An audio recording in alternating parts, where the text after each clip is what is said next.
আরে আরে, কি ভাবছেন? এগুলো জ্যান্ত মাছ? আরে না, এগুলো মোমো। হ্যাঁ, মোমো। কিন্তু এগুলো যদি সাঁতার কাটে কেমন হবে? আজ বানালাম একদম ইউনিক আর কিউট ফিশ মোমো। প্রথমে আমি ময়দা মাখিয়ে ডো বানিয়ে ফুড কালার মিশিয়ে নিয়েছি, এক একটা এক এক রঙের। আর একটা বড় সাইজের ডো এমনি রেখেছি।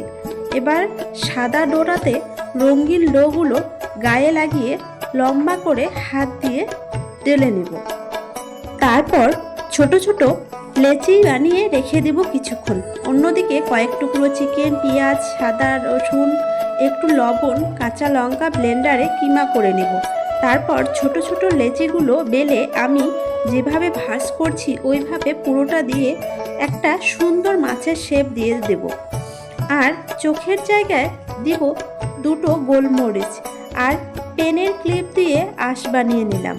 তারপর স্টিম করে নেব 10 মিনিট। ব্যাস রেডি আমাদের নজর কাড়া ফিশ মোমো। কেমন হয়েছে কমেন্ট করে বলবেন।